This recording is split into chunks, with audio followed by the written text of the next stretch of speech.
Terre-Neuve et Labrador est un mélange de couleurs et de rudesse. Le paysage donne l'impression d'être littéralement au bout du monde. Il est facile de comprendre pourquoi on appelle cet endroit le Rocher. On pourrait aussi dire que les habitants sont les plus accueillants du monde. Ils l'ont prouvé à maintes reprises en accueillant à bras ouverts les gens venus de loin. Ici, on ne tourne pas le dos aux personnes dans le besoin. Dans la province, on retrouve des merveilles naturelles, des aventures hors du commun, une culture dynamique et bien plus que quelques barils de rhum. Je m'appelle Nathan. Je voyage à travers le Canada et dans cet épisode, je vais voir de quoi il en retourne du point le plus à l'est d'Amérique du Nord.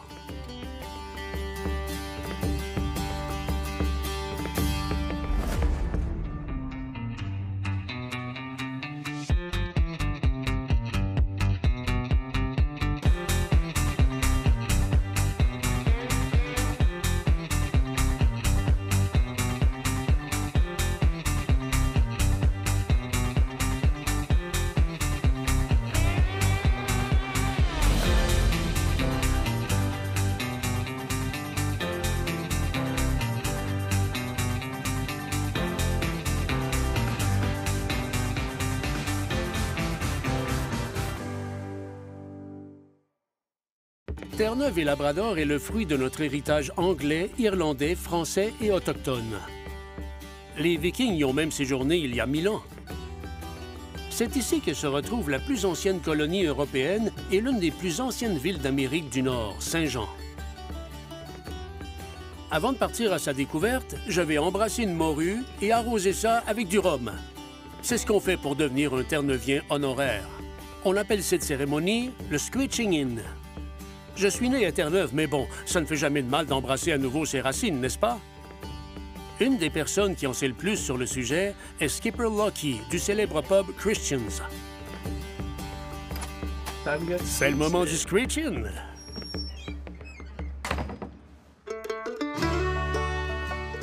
Skipper Lucky, tu es une légende au pub Christians, situé sur la rue George. Si vous faites l'expérience de Saint-Jean, vous allez découvrir la rue George. On retrouve le plus grand nombre de bars par mètre carré au Canada.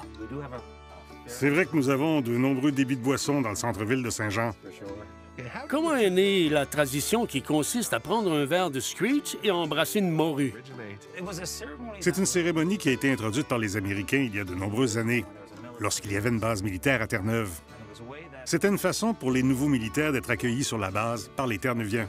Il y avait un certificat écrit en vieil anglais avec des dessins d'icebergs, de baleines, de macareux, de morues et de homards. C'était magnifique. Lorsque la base militaire s'est retirée, la cérémonie a été rebaptisée « Cérémonie du Screech-In » pour accueillir les gens du monde entier à Terre-Neuve. Cette cérémonie a été célébrée des centaines de milliers de fois sur l'île. Ce qui t'attend, c'est un peu d'improvisation, de comédie, de conte et une petite touche de magie. Que veux-tu que les gens retiennent de cette expérience unique? Ils en retiendront exactement l'expérience qu'ils vivront. Les gens m'ont dit que c'était une cérémonie de calibre international. Ils ont assisté à des cérémonies culturelles dans le monde entier, mais c'est celle qu'ils préfèrent.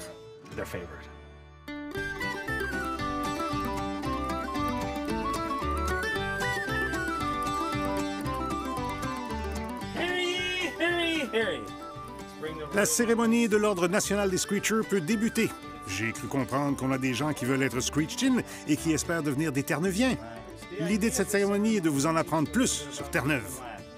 Je crois aux fêtes de cuisine, pas aux rêves. Je crois aux icebergs et aux étoiles bleues. Je pense que le macareux est un véritable oiseau fier et noble. Et on prononce Terre-Neuve, pas Terre-Neuf ou Nouvelle-Finlande. Ceci est une vraie morue de Terre-Neuve. S'il en avait eu la possibilité, ce poisson aurait pu atteindre une taille d'1,80 m et peser jusqu'à 65 kilos. Mais ce poisson ne grandira plus parce qu'il est mort.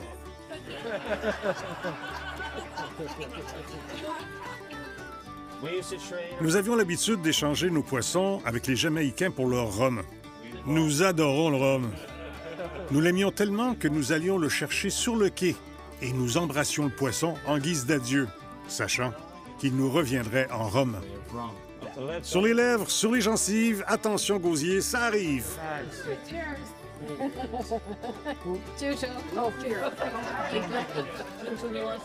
Par les pouvoirs m'étant conférés, je vous déclare tous Terre-Neuviens.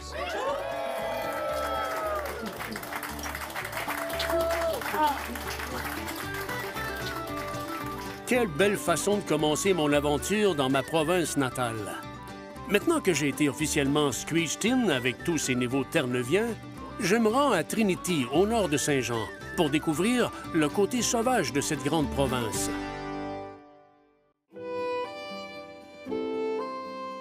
Trinity est une ville pittoresque au passé riche et à l'avenir prometteur. Elle compte environ 200 habitants, et ces deux-là représentent la moitié de tous les enfants de la ville. Il y a beaucoup à faire dans la région, dont l'observation des baleines et des icebergs. Si vous arrivez au bon moment, vous verrez peut-être un iceberg passer dans l'allée des icebergs. Si c'est une excursion en mer qui vous intéresse, Trinity et Cottouge est l'endroit où aller. Prêt pour une journée en mer?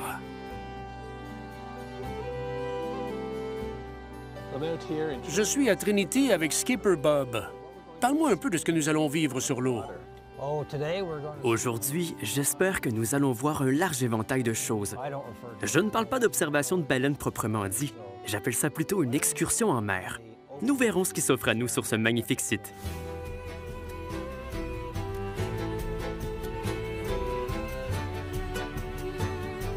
Le brouillard fait partie intégrante de la vie ici, et les gens ont appris à l'adopter.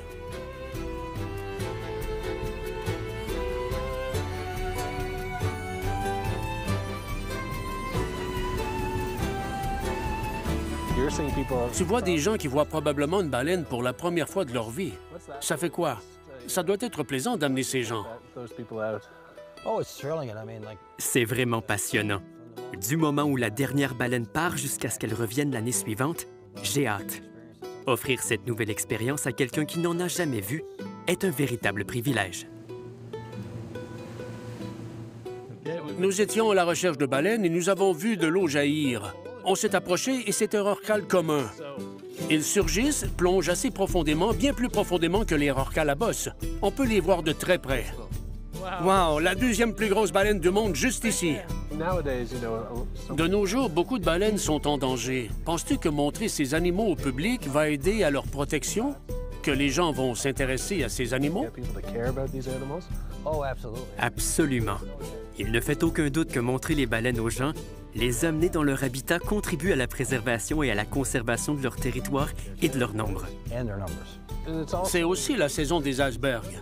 À quoi ça ressemble? Est-ce difficile de planifier son voyage en fonction de la présence des icebergs? Comment les prévoir? On ne peut pas vraiment les prévoir, on vit dans l'espoir. Ces icebergs dérivent du large du Groenland et il leur faut 2 à 3 ans pour arriver jusqu'ici. Les baleines et les icebergs ne sont pas les seules attractions. Pour certains, c'est une histoire d'amour avec une créature plus colorée. Il s'agit de l'oiseau officiel de la province, le macareux moine. Ces adorables perroquets de mer forment la plus grande colonie de macareux d'Amérique du Nord et contribuent à faire de Terre-Neuve et Labrador une destination majeure pour l'observation des oiseaux. Mark Gray a capturé plus que sa part de macareux avec son appareil photo. C'est un plaisir de te voir ici à Trinity. J'ai vu beaucoup de tes photos. Quand as-tu décidé de faire connaître cet endroit? J'ai commencé en prenant des photos avec mon cellulaire. Ensuite, je me suis mis à explorer davantage. Plus j'explorais, plus je me rendais compte que nous avions une région magnifique. Quand les gens viennent ici, ils sont attirés par ces macareux. C'est l'oiseau officiel de Terre-Neuve. Quelle est la meilleure façon de prendre un macareux en photo? C'est une créature très mignonne. On les surnomme les clowns de la mer, et c'est pour une très bonne raison. À Bonavista, là où j'habite, nous avons 2 sites de macareux, 2 colonies de macareux. Un site se trouve au Cap Bonavista, juste derrière le phare, et l'autre se trouve à Elliston, la ville voisine, à 5 ou 10 minutes de là. Souvent, les gens n'y restent que 5 ou 10 minutes. Il se pourrait qu'à ce moment-là, les macareux soient en mer, en train de se nourrir. Je dis aux gens d'être patients. En tant que photographe amateur, avec toutes les photos que je prends des macareux, la patience est certainement la clé. Tu as développé un talent, je peux te le dire. C'est beaucoup de pratique et beaucoup de plaisir. Je suis ravi d'être ici et de t'avoir rencontré. Merci beaucoup. Ce fut un plaisir de parler avec toi, Nathan. J'en suis très reconnaissant. Après avoir discuté avec Mark, j'ai entrepris la mission de capturer quelques macareux. Ce fut une randonnée spectaculaire.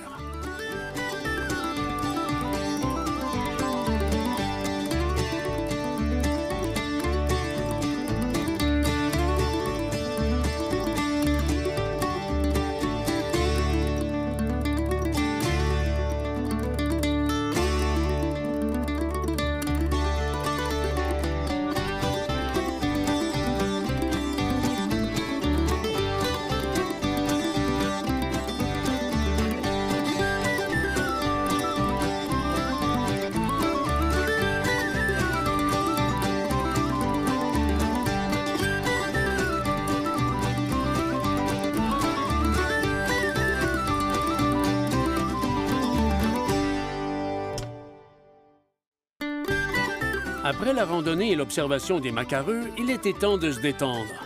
Je suis descendu à Clarks Beach rencontrer Peter, le copropriétaire de la première distillerie artisanale de Terre-Neuve, à utiliser de l'orge cultivée localement comme alcool de base pour un grand nombre de ses produits. C'est un plaisir d'être ici, Peter, à la Newfoundland Distillery Company. Quand on pense aux boissons alcoolisées de Terre-Neuve, on pense au rhum noir, que les gens boivent depuis des lustres. Mais c'est la première distillerie à ouvrir ses portes depuis plus d'un siècle à Terre-Neuve. Elle a ouvert ses portes en 2017. Comment les Terre-Neuviens abordent-ils l'alcool? Avec enthousiasme. Tout le monde apprécie un verre de bière, de rhum, de vin, de spiritueux, de whisky ou autre à la fin de la journée ou parfois même au dîner. Quel fut l'accueil des gens à l'idée d'essayer un spiritueux local? Nous avons eu beaucoup de chance. Tout le monde s'est rallié à notre cause et a acheté nos spiritueux. Dès le début, nous avons eu la chance de remporter quelques prix. Les gens se sont dit « Oh, il a été primé, il doit être assez bon, essayons ». Dans chaque bouteille, nous aimons dire que nous mettons un peu de la province. Nous avons un gin à la chicoutée ou plaque bière dont les fruits sont cueillis dans les tourbières. Nous avons notre gin d'algues qui est composé d'algues provenant des Grands Bancs. Les baies de génévrier sont cueillies à la main, localement. Nous mettons toujours des produits locaux dans nos bouteilles. Le varech est un des produits qui ressort le plus parce que l'océan est partout où vous regardez ici. Maintenant, vous pouvez en mettre dans votre boisson, ça goûte quoi? À l'origine, nous voulions faire un rhum à la vraie poudre à canon et à la rose, mais Santé Canada n'était pas du même avis. Nous avons trouvé des alternatives locales. Pour le salpêtre, c'était facile, nous avons utilisé du sel de mer. Pour le soufre, ce fut plus difficile. Nous avons réalisé que le varech est une source naturelle de soufre. Puis nous avons goûté à la poudre à canon, nous avons ensuite simulé les saveurs pour qu'elles aient le même goût que la poudre à canon. Parle-moi plus particulièrement de la plaque bière. Je me souviens de l'avoir cueillie dans mon enfance à Terre-Neuve. Aujourd'hui, ça porte le nom de chicoutée. Elle est infusée dans le gin. Comment la présence de cette saveur a-t-elle été reçue? Tout le monde ici sait ce qu'est une plaque bière et le gin devrait s'appeler plaque bière. Mais nous l'exportons en dehors de la province et plus de gens savent ce que sont les chicoutets que les plaques bières. Le fruit pousse dans les tourbières. Ça ressemble à une framboise jaune, mais c'est légèrement plus citronné. Nous avons aussi un charmant gin aux agrumes et s'intègre parfaitement dans un Negroni qui est l'une de mes boissons préférées. C'est formidable que les gens puissent s'arrêter ici et goûter aux produits locaux. Vous exportez ces produits partout au Canada?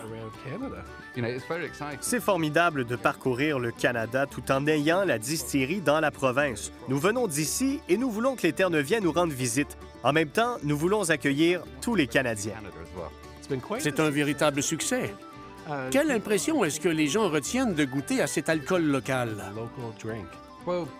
J'espère qu'ils auront tous un sentiment d'appartenance, qu'ils apprécieront ce qui est fabriqué ici même, dans la province, et qu'ils découvriront certaines saveurs ou, comme on dit, le terroir de la province. Lors de la dégustation, ils peuvent découvrir la distillerie, voir comment tout est fabriqué, en apprendre davantage et ce, tout en s'amusant. Si tu es d'accord, nous allons maintenant préparer un Negroni. Prendrais-tu le bas du shaker? Très bien. Mets de la glace. Combien de glaces? Beaucoup, oui. Il faut être généreux. On fait un double. Certains diront que c'est beaucoup plus amusant. J'aime les doubles. Remplis-le 2 fois et verse ici. Ici? Nous avons besoin de ça. Et ensuite, on met les amers. OK. Facile. Ce sont les amers. On passe maintenant à l'étape suivante, l'apéritif. Il est composé de nombreuses plantes locales comme le pain de perdrix, la sorbe, toutes sortes de choses amusantes que nous avons préparées avec le restaurant Terre. Maintenant que tout est mis dans le shaker, prends la cuillère et remue le tout. C'est une longue cuillère.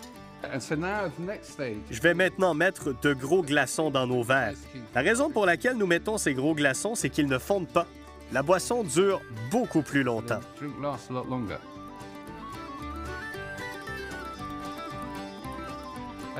On finit avec une garniture.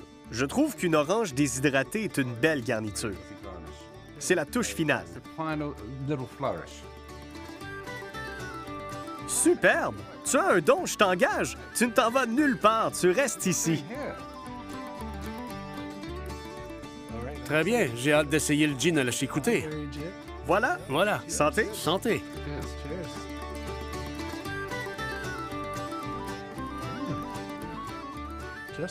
Ah, comme je me souviens de l'avoir cueilli. Merci beaucoup de m'avoir reçu. J'en ai beaucoup appris sur les spiritueux locaux. Merci beaucoup d'être venu.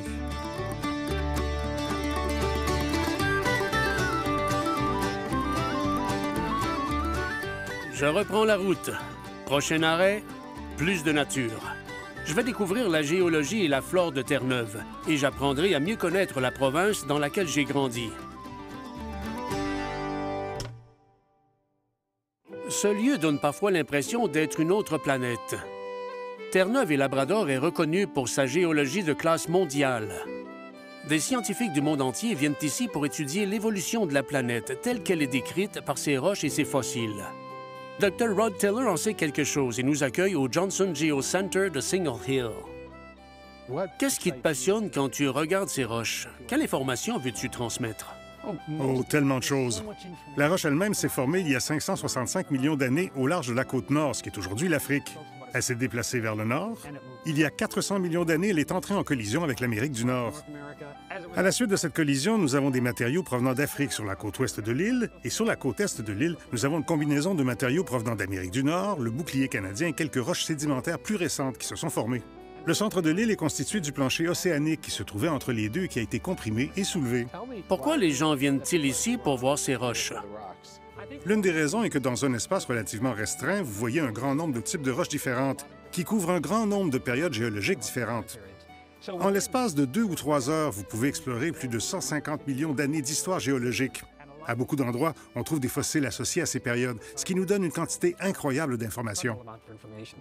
Parle-moi de ceci. Tu trouves ça sur la plage. À quoi penses-tu? Si quelqu'un trouve ça sur la plage, il est très chanceux. Il s'agit d'un spécimen provenant de Mistaken Point. C'est en fait le moulage d'un Fractophusus. Une ligne médiane le traverse et on peut voir que des branches jumelées courent de chaque côté. Si on regarde de près, on voit de petites branches à l'intérieur de chacune de ces branches. C'est ce qu'on appelle la ramification fractale. Nous ne retrouvons plus ce motif corporel dans la nature aujourd'hui. Il a complètement disparu. Ces fossiles ont une valeur inestimable car ce sont les plus anciens animaux connus de la planète. Pourquoi est-ce surnommé le rocher? Ça, je peux te donner une réponse courte. Il y a environ 10 000 à 25 000 ans, Terre-Neuve était recouverte de glaciers. Au fur et à mesure que les glaciers ont avancé et raclé le sol, ils ont creusé tout ce qui se trouvait à la surface. Chacun de ces glaciers s'est déplacé vers l'océan et chacun a creusé et raclé plus profondément dans le sol. C'est pourquoi on l'appelle le rocher, car il s'agit d'un rocher.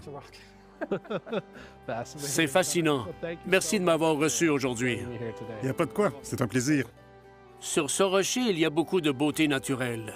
Si vous cherchez à vous déconnecter et à trouver la paix, il n'y a pas de meilleur endroit que celui-ci, le Jardin botanique de Memorial University. Niché au cœur d'une forêt boréale, le site offre des jardins cultivés et des sentiers sinueux et donne l'impression que le temps s'est arrêté. Terre-Neuve n'est pas la première province qui vient à l'esprit quand on pense jardinage. Le sol n'est pas très profond. C'est vrai. Mais on y trouve des plantes résistantes. Absolument. Les plantes que nous voyons en ce moment dans le Newfoundland Heritage Garden sont toutes des plantes qui ont été apportées à Terre-Neuve par les Européens qui se sont installés ici. Je parie que certaines de ces plantes n'ont pas passé le premier hiver, mais celles qui l'ont fait sont toujours là. Il est possible de se rendre dans des communautés abandonnées de Terre-Neuve où les gens n'ont pas vécu depuis des années et de trouver certaines de ces plantes qui poussent par elles-mêmes. Et c'est ce que nous faisons ici. Nous créons des trottoirs de bois là où c'est nécessaire.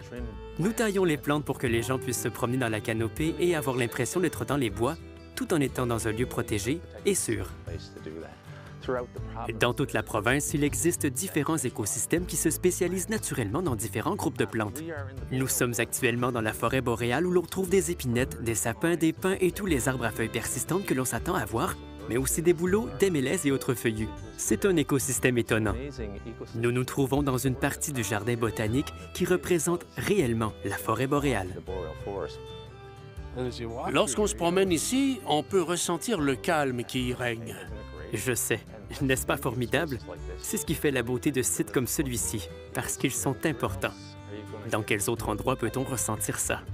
J'encourage les gens, où qu'ils vivent, à trouver ces sites car il y en a partout.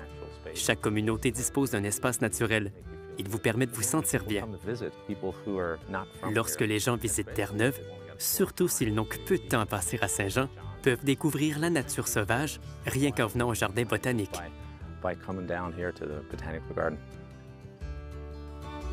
Il n'y a pas de beauté naturelle plus grande que celle de Terre-Neuve.